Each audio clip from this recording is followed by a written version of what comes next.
Good day, everyone. Sa araw na ito, ang tatalakayin po natin ay week 4 ng lesson po natin about compassion or pagiging makatao.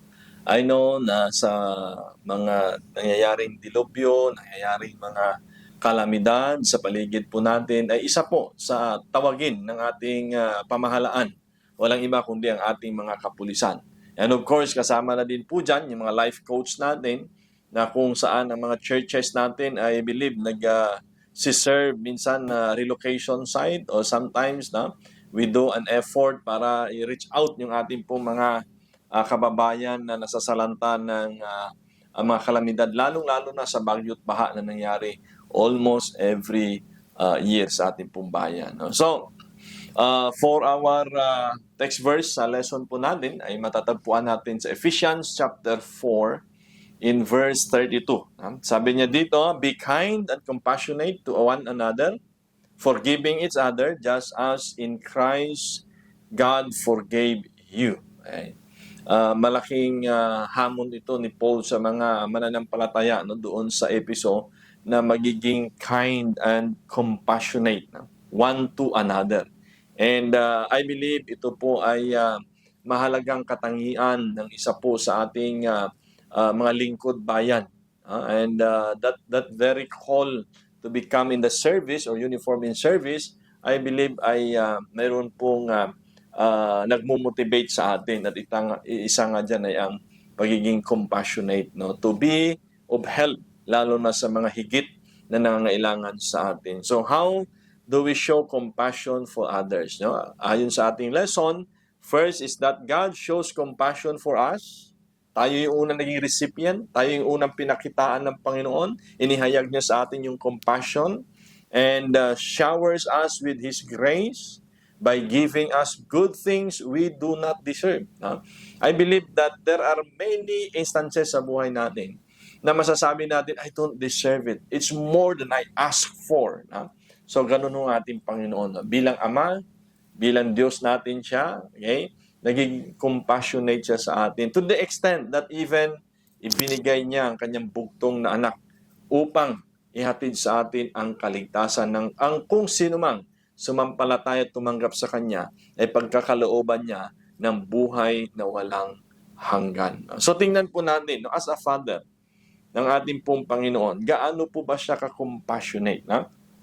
An instance, alam ko na familiar po kayo dito sa story ng prodigal son sa Luke chapter 15, 11 to 32.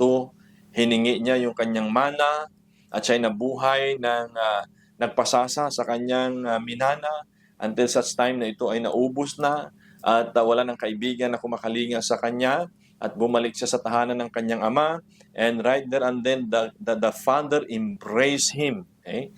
And ito po ay nagpapakita ng compassion ng isang ama. And how much more ang ating pong Ama na nasa langit. So, kaya sabi niya dito sa Psalms 103, in verse 13, as a father has compassion on his children, so the Lord has compassion on those who fear Him. Bilang Ama.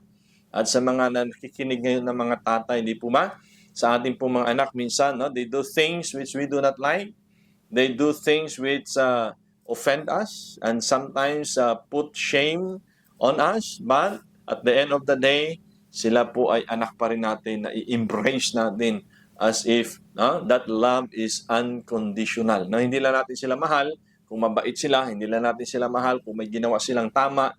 But when they do wrong, they make mistakes in their decisions, we love them. So that's compassion, right? And as had been a fruit of God's compassion, tayo, naging recipient, bunga ng compassion ng Diyos Ama, let us now be a source of compassion. Okay? So hindi lang tayo tanggap, maging source din tayo ng compassion. And when there's a need that arise, let us be the first person to show compassion to others. At sabi po ng isang kilalang preacher, pastor, that the greatest blessing in the world is to be a blessing. So, today, be a source of blessing. Alright? So, second is, love our neighbor as ourselves.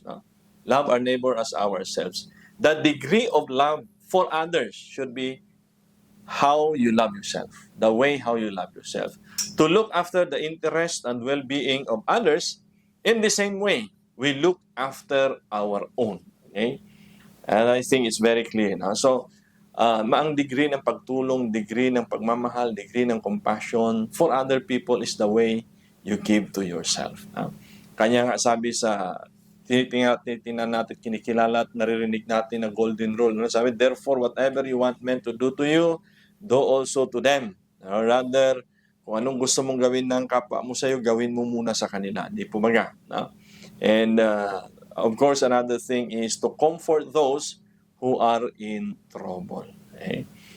Marami po sa paligid natin that sometimes naging kalos na tayo, hindi na natin napapansin yung mga mas nangangailangan sa atin. But if we just open our mind and our compassion, marami po tayong matutulungan. So sometimes the best way to comfort someone is just to be near them. Di po ba?